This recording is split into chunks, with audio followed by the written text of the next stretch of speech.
I think we're live. Awesome. Good afternoon, everyone, and welcome to today's episode of Community Conversations with Denton County Friends of the Family. We are so glad that you tuned in with us today for what we will know is another informative conversation among colleagues and with our community out there in Facebook land. So again, hello and welcome. My name is Cassandra Berry, and I am a community educator with Denton County Friends of the Family, and glad to be here today with two of my colleagues, um, including Hillary Tower, who most of you know as she is the director of the Prevention, Education, and Awareness Program and Department for which I'm a part. And also we have with us Stephanie Honeycutt, who everyone who has volunteered with the agency, I know that you know Stephanie as well, as she is the volunteer coordinator. And so thank you both, my awesome colleagues, for being here on today for this episode of the Community Conversation. This is one of three for our the last that we will have in 2020, and we've entitled this series, this is the first of a three-part series we've titled At Home for the Holidays. And so we want to talk today about our annual Thanksgiving and adopt a family drives that we are heavy into at this time. These two initiatives have helped many families for many years, and we're especially glad to still be able to donate to families that we serve, even in the midst of COVID-19. And Stephanie's going to tell us a little bit more later about our current safety protocols. As we know, things change quickly with the corona and with COVID-19, but we're hanging in there as often as we need to. Our agency has been able to pivot so that we can continue providing compassionate and comprehensive services to our clients. And often I say to people how much I appreciate working for an agency where that's included in our mission statement and serving our community in compassionate and comprehensive ways is such a driving force for what we do. So it's not something that we have in writing and we only refer to it if we're doing new hire orientation or if we're doing our annual meetings, but it's before us every day. And I've worked in enough places where I've heard the mission statement or the vision statement, and it was given to me on the first day that we began work, and maybe didn't hear anything else about it, much throughout the year. But we have a mission statement that we keep before us.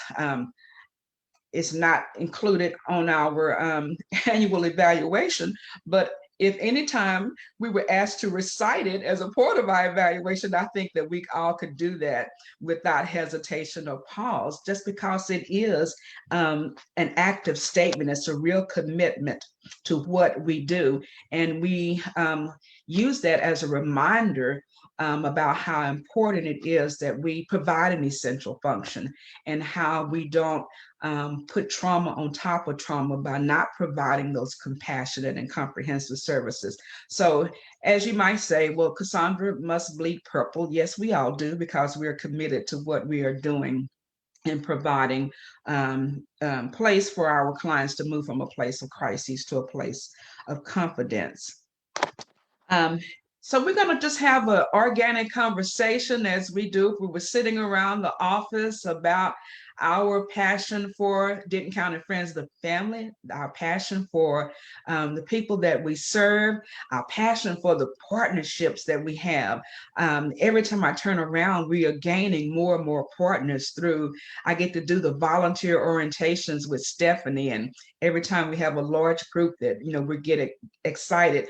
When I tell friends, I mean, when I leave here, Stephanie, I got to go by and pick up a bag of food because I reached out to some friends and said, hey, we have this going on. I'm not too proud to beg and ask. And the response rate has been absolutely wonderful and beautiful.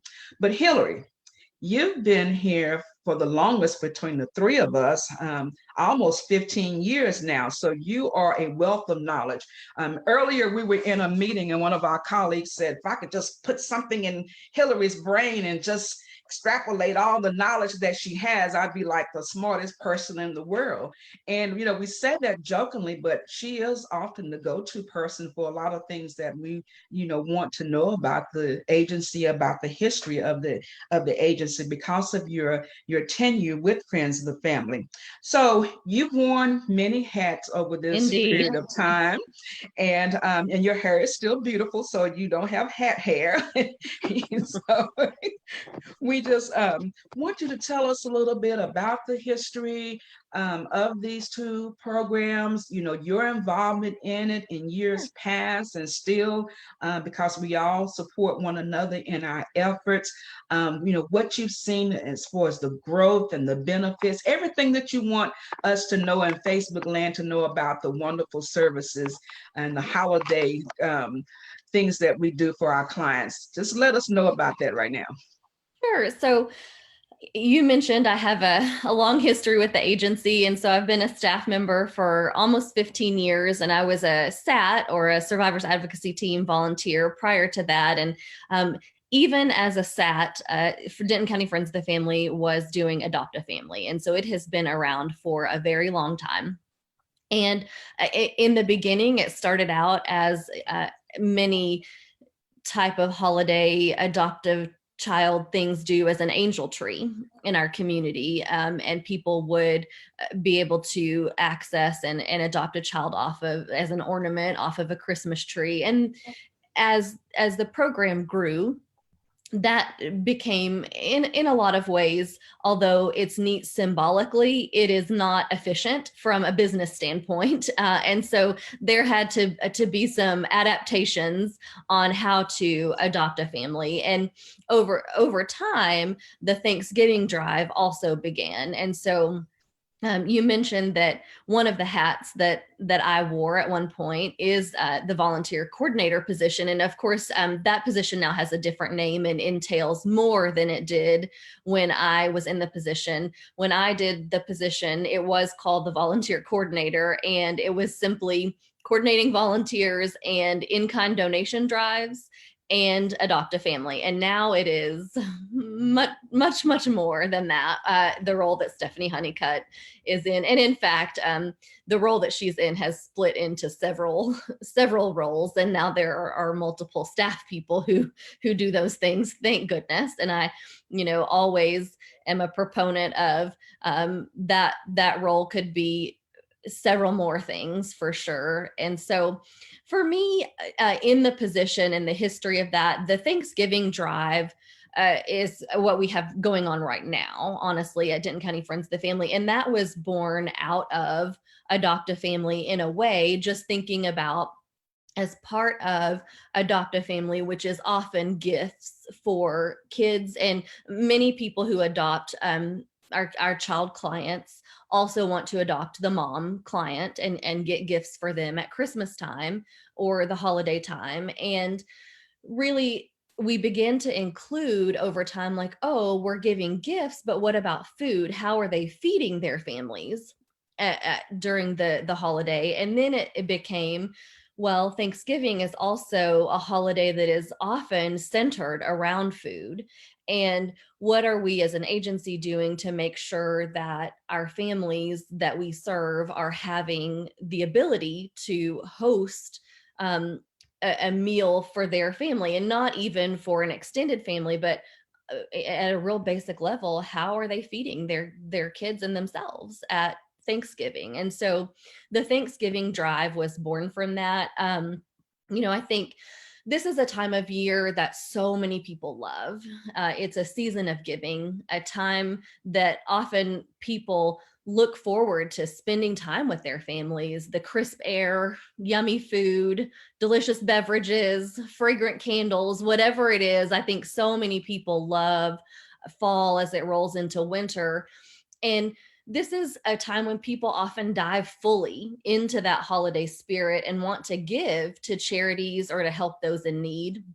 if they can. And this is a strange year, I think, because there has been a lot of job loss because of COVID-19, and a lot of protocols have changed around how businesses function, and places that might normally very readily and easily reach out to us to say, hey, we want to help with this, or what do we do, are more hesitant to, because how do you do it safely? And I know Stephanie is going to talk about that when it's her her turn to go. But for years, Denton County Friends of the Family has been a place where folks reach out when they're looking to give back. And our Adopt a Family program and our Thanksgiving drive are ways to do that, to provide gifts and food to families who are struggling the most.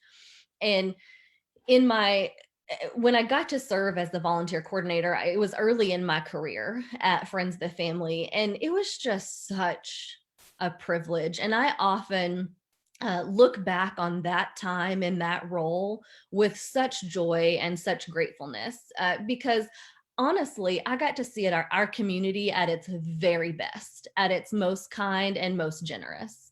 And the longer I do this work, the more real that becomes for me. We are in a place that there are lots of folks in our community who want to adopt families and come wrap presents and spread holiday cheer. And I find those things are so valuable and important, but also the need to remember that the folks they're adopting, and the reason we need to spread that holiday cheer is because we are serving people, mostly women and children, who are living in absolute fear of a loved one. And we exist as an agency because people choose to hurt their families. And I think we have to let that sink in for a minute. Gifts and cheer are certainly helpful, and definitely a bright spot for someone suffering through domestic or sexual violence. And I think being able to have some reason for hope or happiness, even if it's I've got some food on the table, or I'm able to provide my kid or kids gifts this holiday season that I would not have been otherwise, is a gigantic relief for a victim parent. And when her family is adopted, she doesn't have to figure out where the food is going to come from and where those gifts are going to come from.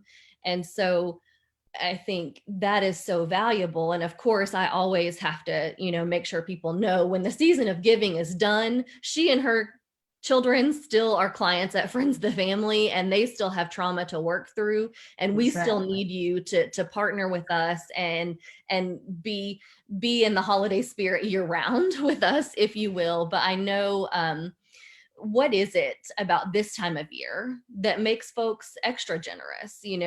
What is it that makes people want to step into that space and, provide a basket of food or gift cards for us to buy food for clients, or to give to clients for a holiday meat to go with their meal? And so I think for a lot of people that may be tied to spirituality or religion, because this season is light to them. But for others, optimism and glee are contagious.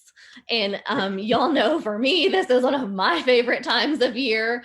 And I'm working remotely, and I have this lamp behind me, and I kept adjusting my computer to think so that it wasn't look like I was wearing a headband. And then I was like, well, anyone who knows me wouldn't really be surprised if I was wearing a headband with things on it. And so it might have been okay anyway. But I really think, for us at Friends of the Family, we're so appreciative of any gifts and any food that comes in. And Stephanie, I know you'll speak to that, but anyone who loves this time of year, this is your moment. This is your time to shine. It's your time to get connected to us. And The other part of it is that staff, we get to see joy in doing this time of year. And so much of the work we do is very trauma focused all the time. And we are in the business of saving lives. And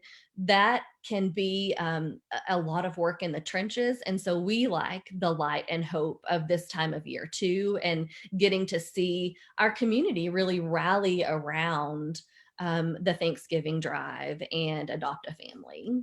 Hillary, you talked a lot about hope, and you know that that's so important throughout the year, but it's really emphasized, this time of the year where people feel that maybe they don't have the means to provide that hope and joy, especially for their children, that we can come and be a part of that. And so I'm gonna put you on the spot to talk a little bit about hope being one of the initiatives, and how several of you went and we launched a hope campaign, and the premise around that, and how that plays into what we do on a day-to-day basis, especially during this time of the year. And as you said, is a wonderful time of the year for a lot of us. We look forward to it, and we're like, yay, the fall is here, and an increased amount of gift giving and showing compassion to our clients. And when our executive director um, talked about us, launching that hope campaign, you and I, with our hope, our hope bar being high, we're just immediately excited. Tell us a little bit more about that. So, as an agency, we really begin to look at hope as a science, and looking at hope as part of resiliency for those experiencing trauma, and what that means for our clients, and then also what that means for our community. And at our 40th anniversary gala that we had back in October, for those who attended and may have seen on social media since then, part of our hope is that we have really big plans for Denton County Friends the Family, and the hope is to bring our community together in a very specific way, with the building and implementing of a family justice center. And that brings together lots of the parties involved in helping our clients to make it easier and more streamlined for our clients. And so, of course, we measure hope at Denton County Friends the Family by how clients respond to our services and what that means to them. And I have a vision to try to measure hope in a better way for our staff, and what that means, so that we can continue to breathe life into the work that we do, and not feel overwhelmed or burned out in this work. That there are pieces of it, and Stephanie, I know that you feel this way because we've talked about it before, but one of the times that just really breathes life back into the jobs that we have is adopt a family. And even on our end, or your end really now, Steph,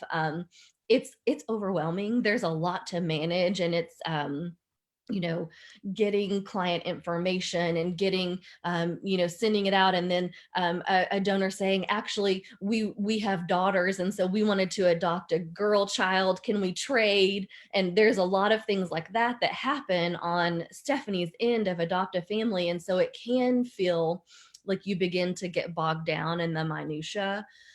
But there's also this feeling of selflessness that is valuable and important in doing adopt a family. And I think when you can get to that space of, this is not about me, this is not about how stressed out I am, this is making sure that this victim parent does not have to worry about what the holidays are going to look like for them, and everything else can just be washed away, and hope exists in that space.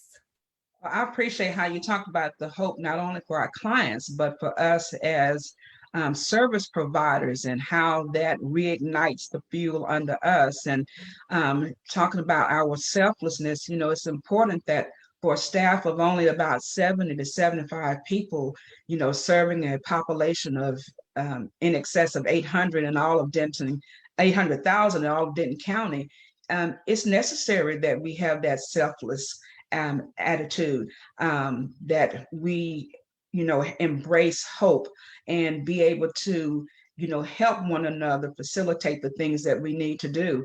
I mean, we posted, Stephanie, you posted your page about, hey, we have a couple of clients, we're getting ready to go into the cold season. They need a space heater. So I'm sitting at home on a Sunday, chilling, and I get a text message. Hey, I'm going to Target. I'm going to pick up a space heater. Does the client still need that? So I'm texting, to find out, is that still a need? And yes. And so I go Sunday night to pick up the space heater from the person. And then it actually ended up being the same person. Hey, I saw your need for some food, and I'm going by there, after this community conversation. And so we have to embrace hope and do it in a place of selflessness, so that again it goes back to our mission of providing compassionate and comprehensive services and making ourselves available by embracing that hope and then sharing that hope with the persons that we serve. So thanks again, Hillary, for highlighting that. And even Stephen, you'll be happy to know, as I segue into your conversation, day before yesterday, another friend sent out a message and tagged me in it.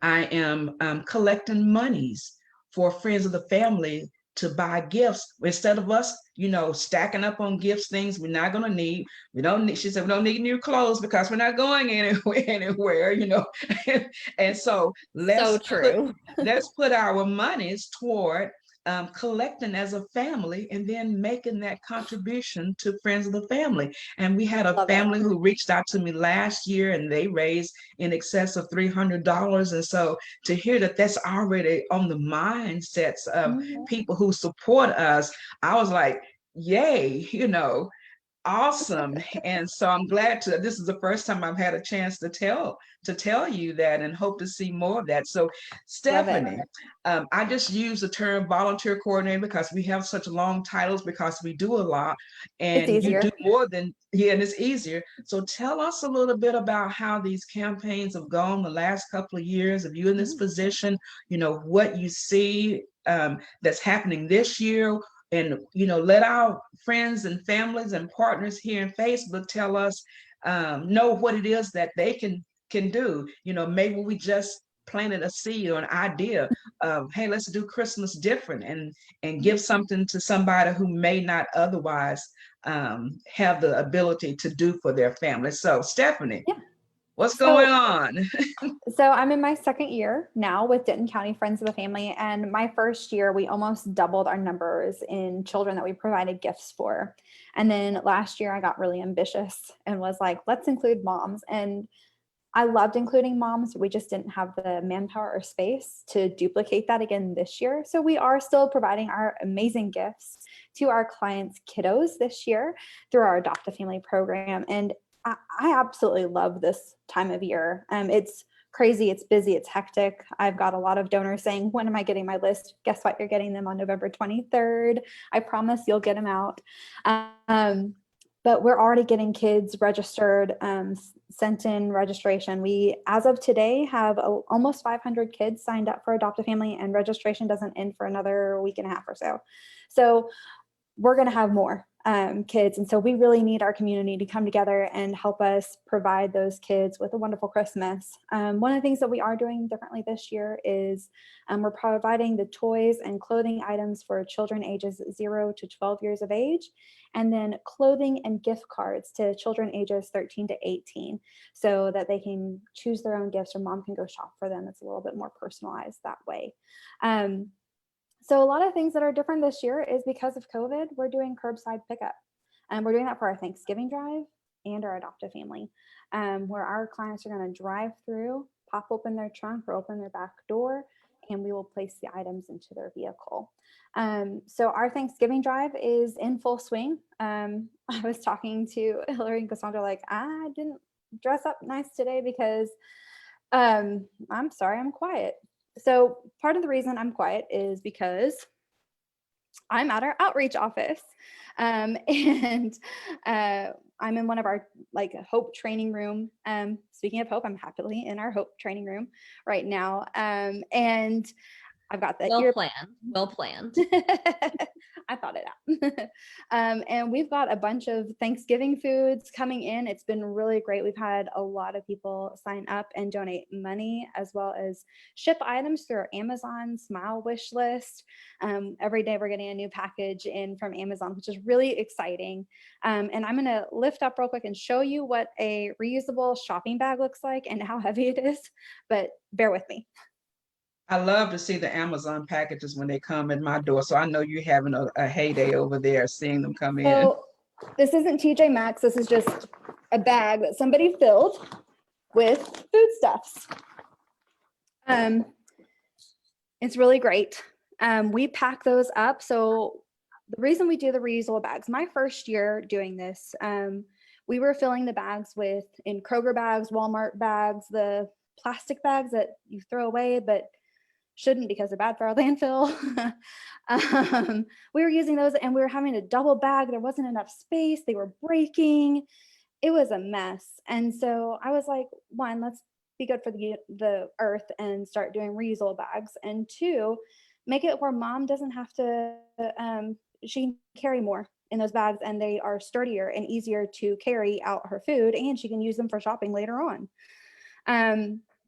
So that's why we started doing our reusable bags. And so right now we have 200 families signed up to receive Thanksgiving meals. And that's right at about 800 individuals that we will be feeding with our meal kits this year. That's awesome. A lot of awesome. people. And so some of the big items that we're currently needing, we've got a lot of veggies, canned veggies. That's always coming in and strong. Some of the things that we are needing right now, if you just happen to be like, I want to help out, what do y'all need? We need cranberry sauce. We need peanut butter and jelly. We need the prepackaged gravy mix, and cereal are some of our big needs right now. So if you're going, hey, I want to help out, what are some of the big needs? You can easily do a packed bag, and that's about $50. And that includes the $20 gift card in there. So you can buy everything for about $28 to $38 between Kroger and Walmart. And then $20 for gift card. And that gift card is the meat. So that's like your turkey or your ham. We used to do $10 gift cards. And the reason we switched that up is if you've been turkey shopping recently, you know prices have gone up, and $10 helps, but doesn't cover it all. $20 usually does. And we want to be able to have our clients have that full meal and not have to go out of pocket. Yeah, $10 definitely not covers it this day and time. No. So $20 is what we're asking for. And so in total, $50 feeds a family of 4. And so for our bigger families that we have, they will receive 2 bags, so that they can feed their bigger family, and they have food on their table. So yeah, it's going strong. I will say this, because of COVID, we've had to limit our number of volunteers. So we are limited in our volunteers, and that's why we're asking our community to pre-fill the bags, because we can only have 2 volunteers at a time to safely distance with masks on, you know. Love the mask. Yeah. I love it too. It's my favorite. Wearing our masks, socially distance, using hand sanitizer. We have bathrooms available to hand wash as well. But because of the limited space, we have to stick it to 2 volunteers per shift. Sure. And so it's a big help when the community is able to pre-package and just drop off those pre-packaged meals for us. And we can just look through it, make sure it's all good, and put it in our pre-packaged pile and not have to worry about packing. And I will say this though, those that have donated monetarily, we are so grateful for you, because then we can go out and shop, and we already have a shopping list that I'm going out shopping, I believe tomorrow, with some of those monies that have been donated. So thank you so much. So we can go get those food items that are needed. Let's see what else. Adopt a family. Oh, volunteer wise. We still need volunteers. Volunteer opportunities are available, though that is a current statement. I've heard some inklings that maybe things will change. And so that we ask that if those do change, we will let you all know, but we ask that you guys be flexible with us if things change. But we're still providing those services to our clients no matter what. If volunteer services changes, staff is ready to go and we will help out our clients no matter what. So But it's Stephanie, I want to thank you. I want to pause and let you Oh, come yeah. back for reminding us about the number of volunteers, because we're so accustomed doing things a certain way. So one of our key donors, she asked me, well, what hours are you work? I'll come out there and help you. And I was just reminded I have to tell her, no, you can't, because of those safety protocols. Yeah. And so thank you for saying that. And also with regard to the things that we're still needing, cranberry sauce, gravy mix, cereal, and peanut butter. I peanut saw butter and some of that. jelly. Yeah, I saw some of that in the bag that I'll be picking up and bringing. So, Awesome. go to the website and our Facebook page to see what those items are. Yes. And it's so important about the economy as relates to what $10 will do or can't do versus $20. And when we think about $20, oftentimes we can't tell you where $20 of our money went per week, maybe even a day sometimes, just because of the way in which we sometimes spend. So to be able to say, this $20 I know went to help feed a family of 4, along with the other 30 in kind. That's giving a little to help go a long way. And I really like and appreciate the way that we stretch our dollars to maximize the amount of giving. So I just want to revisit and emphasize those points because they really resonated with me.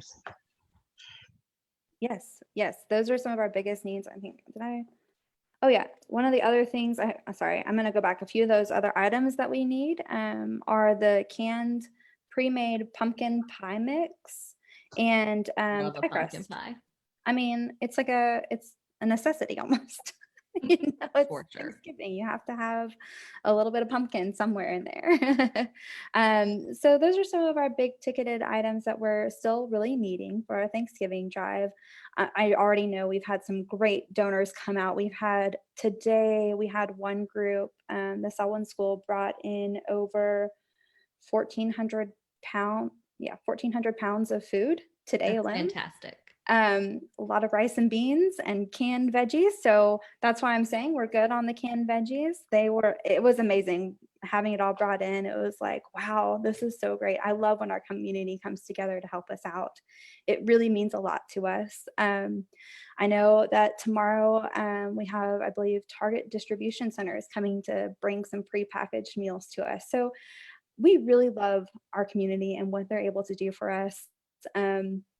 And I know that it limits what we can do because of COVID with everything going on. But every little bit that you guys donate to us, be it monetarily, be it through Amazon Smile and shipping it to us, or coming by and dropping it off, it helps. It really does. And seeing the smiles on our clients' faces is just, I don't interact with clients often. My position doesn't interact with clients except for these drives. Yeah. And so it's really touching to be able to see their faces light up and be like, I didn't know if I was going to be able to put food on my table this year, and y'all really helped me out. And I knew I was able to feed my kids because of y'all, and I'm so grateful. And I hear that so often, and I hear that with adoptive family too. Like even the simplest thing of having wrapping paper, like we're asking people to collect wrapping paper for us, as well as toys and adoptive family, that kind of stuff. And it's like, I didn't know if I was going to be able to wrap the toys, and having the simplest of wrapping paper, which is like what, $1.50 maybe at some places. At Dollar Tree, it's $1. Exactly. So having that wrapping paper, just the simplest of wrapping paper, has brought a smile to many of our clients' faces that they can then wrap the gifts and see their kids' faces light up on Christmas morning, or if they are Jewish and they celebrate Hanukkah, seeing it on the 8 days of Christmas, or if they celebrate Kwanzaa, there's all different ways that they can celebrate and open gifts, and seeing that smile and that joy on their child's face, knowing that they are able to help bring that is so amazing. And we cannot do that without the help of our community. And Absolutely not. every year I am blown away by what our community does. And so I know this year is different, but we're still providing those services and we still need you helping us out. And so just know that from the bottom of my heart, I really appreciate it. And I am so grateful for everything y'all do, because you are bringing that hope to our clients. I think our slogan for this year is planting seeds of hope. And just by bringing those donations in or donating monetarily, you are planting those seeds of hope so that our clients can move from crisis to confidence and flourish within our community. So Yeah, and that's so important. I mean, it's important year round anyway, but again, in the midst of a pandemic, with so much that has gone on throughout this year 2020, to see that there are still seeds of hope available to plant. And like you said, the smiles that it brings to people's faces. Like you, Stephanie, I don't work on a day-to-day interaction with, direct client services, but it is not unusual for me to be somewhere. And I know Hillary and Stephanie, you experience the same, where if we have on our friends of the family shirt, or if we're talking to someone and they know, for someone to say, you know what, you guys really helped, our family out.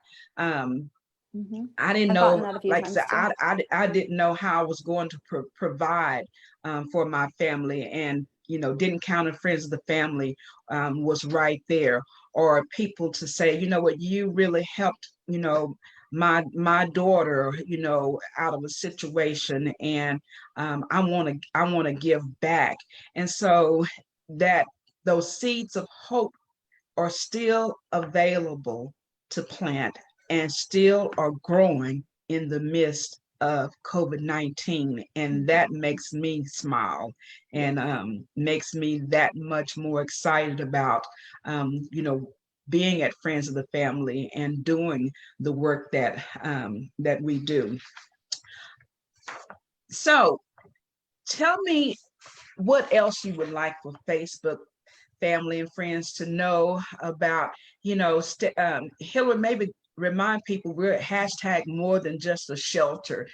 Some of the things that we've had to pivot in the way that we do it, but as far as our services that we provide on a day-to-day basis, tell us a little bit more about that, and how we're still here and we're still on the front line to do whatever we need to do for victims and survivors of domestic violence and sexual assault. Absolutely. So just because the delivery method has changed does not mean the service itself has. And so Friends of the Family is still going strong. And of course, the number one thing I always want to tell people is our crisis line is available 24 hours a day, 7 days a week. We have the best people in the world over there to be the front line of someone who needs help. And that phone number, should you need to call or text, is 940-382-7273. And it is the crisis line is available holidays, weekends, in the middle of the night. And I love that we have a texting feature. I think that's so valuable. Can I pause you there and emphasize the importance of that text? Again, the work that we do is necessary, and it can be exhausting, but I'd rather have someone to call me in the middle of the night where I can provide information that's going to help someone to maybe help save a life. That what we did to make the crisis hotline available through text was just so on point with how serious we take the work that we do, such that our texting ability to our crisis hotline not only helped a victim within Denton County, but a friend of mine who lives in Dallas was trying to help a friend who lives in Fort Worth, who was sheltered in and could not talk, but could send a text message and was able to text our hotline to get information that connected her to services in Fort Worth. And she was able to move herself and her children into shelter. And that was a result of her being able to send a text because her abuser was right there, according to my friend, and she wasn't able to talk without him hearing it. But to be able to text a message of help gave her hope.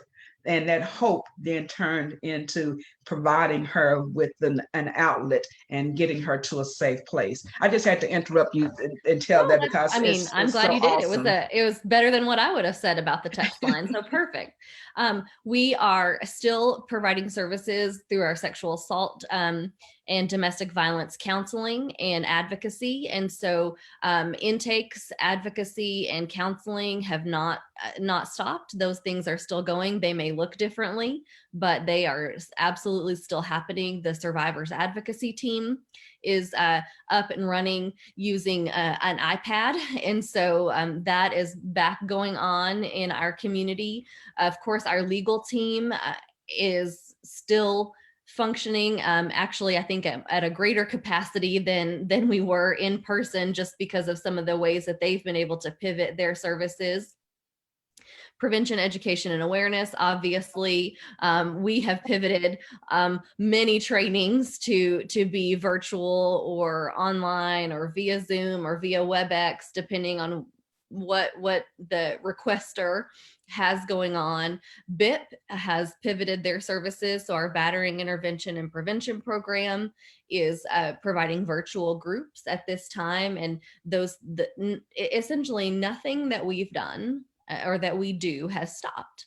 We have just found a new way to do it. And it has challenged us in many ways, but I think also we have grown and we have learned that we can reach more people by doing certain things, certain ways. And COVID-19 certainly, as a high hope person, COVID-19 certainly challenged us in ways to be better and to do better and to do more and to think outside of the box that we were in and to move forward maybe more quickly than we thought we were ready for as an agency. But here we are and we are doing the things. And if you, again, need to text or call the crisis line, that number is 940-382-7273. And also all the information that I discussed is available on our website at dcfof.org. Yeah, I just we can also- re-emphasized this morning to a group that I presented to that our services are free to our clients, regardless of their ability to pay, because who wants to be burdened with, having to deal with the trauma as well as, how you're going to take care of still meeting the needs of your family if you have the ability to pay or not. And the point I'm getting around to is that our services are free, and that because of the generous donations from our sponsors and from our partnerships, our donors, we impact and can instill hope 365, 7 days a week, 12 months out of the year. And so it's not just about us coming in and providing hope during the holidays, but year round. And so we appreciate the increase in the giving around the holidays because we're doing additional things, but to know that we have a food pantry where we can help someone, even if it's not a holiday. We have persons who make donations of new to gently used clothing items, household items for our clients to be able to receive. We thank you for that. So, we thank you in joining us in promoting hope for our clients year around, and especially during this wonderful holiday season. Stephanie, you were going to add something too. Just that you can find our Thanksgiving drive and Adopt a Family drive on our website under the Get Involved tabs. So Get Involved, and then you scroll down, there's the Adopt a Family, and then right below it is the Thanksgiving drive, and both have Amazon wishlist links. And then they also have just a simple list of how you can fill a bag, so what goes into it. And then also, it will say on our website that the drop-off for our Thanksgiving deadline is this Friday.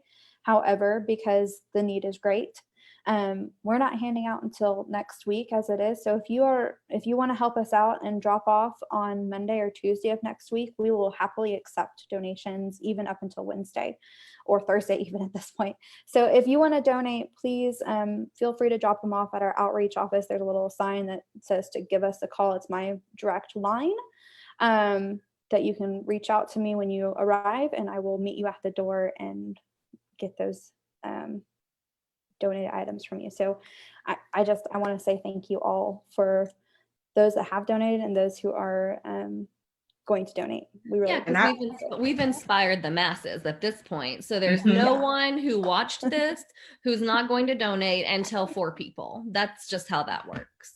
Exactly. I'm speaking it into existence. Absolutely. And if you can't leave where you are, as if you have like something you want to donate now, I am getting in my car after this. I will swing by and safely secure it from you and take it to Stephanie. And I'm scheduled one day to help bag it up by whatever means necessary that you can give, and we can get it to our clients. We're here and available. Facebook message me if you have my email or any of our emails. Email us, let us know. And if it needs to be after hours, I will meet you after hours at a safe location. And I mean like safe location as in like a Kroger or Walmart parking lot. Exactly. Well, Stephanie and Hillary, it has been a delight as always to talk about what we're collectively passionate about, and that is providing compassionate and comprehensive services to our clients of domestic violence who are impacted by domestic abuse, sexual assault. And then we are so excited about the partnerships that we have throughout our community that help us #take a stand against domestic violence, and the whole opportunity that each one of us has to help instill hope into the lives of children and adults, survivors. It's just amazing, and it helps. It's like self-care for us as well, because it gives us such a sense of joy and pride and appreciation and gratitude to be able to do this work and help others. I don't have anything else to say, because I will ramble on, because I enjoy what we do, and I enjoy talking to the two of you. And so go to our website, www.dcfof.org. 940-387-5131 is our office number. 940-382-7273 is our crisis line number. And any means by which you need to contact us and contribute, we're here to make ourselves available. Hillary, you about to say something? I was just going to remind folks to continue to tune in to our community conversations for the rest of the year. So this is part of a creatively named series at home for the holidays, since everybody's at home because of COVID-19. Cassandra has a real knack for naming stuff, in case y'all didn't know. But if you'll join us on December 3rd, we're going to be talking about domestic violence and the holidays, and really what that looks like for victim clients and victims of domestic violence, and some data around and behind that. And then on December 17th will be our final community conversation for 2020. And we will, at that point, really speak to some of our frontline staff who do this work 24 hours a day, 7 days a week through the holidays, and what that looks like, and try to provide a holiday toolkit for survivors in some safety planning. Yes, Steph. I also want to do a plug. So if you have been an adoptive family donor in the past, we have a podcast now. Yeah, we do. Hillary's heading up, and yes. we are recording a podcast specifically geared towards talking with our donors and our volunteers for adoptive family, and we're recording that next week on Tuesday. So if you're interested, reach out to myself at volunteer@dcfof.org or Hillary at the peep@dcfof.org. Either one works. We would love to hear from you and have you join us on our podcast. There won't be any of this visual Yes, stuff. it's just, I mean, we'll do it via Zoom, but you don't have to worry about being on camera because the podcast will just be audio. And so I will record it, but I'll only use the audio from it. My podcast is called In Their Shoes, and it will be launching within the next couple of weeks. And so we want to record a podcast essentially having folks who adopt a family is near and dear to their heart talk about that and share that information so that we can spread that podcast out and and reach a larger mass of folks. And so like Stephanie said, if you are a longtime volunteer or donor with our Adopt a Family program, we would love for you to reach out and be a part of that particular episode of my podcast. So yes, I'm so excited about launching the podcast in the coming weeks. It has been a long time coming and cannot wait for people to hear it. Awesome. It's fun. And so we're looking forward to that. Again, we are Denton County Friends of the Family. Thank you for tuning in part one of our 3-part series, At Home for the Holidays. You still have opportunities to seed hope into the lives of our clients and their families. Just reach out to us.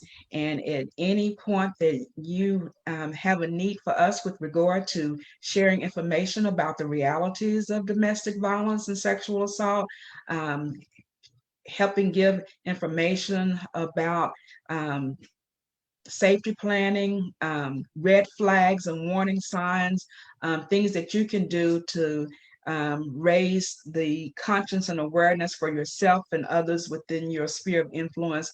We're available to provide that to you. So thank you again, and we will see you next time, sooner than later. And our next podcast, our next conversation is December 3rd. So look forward to that, as well as if you're part of being a donor, be a part of Hillary's Fun podcast.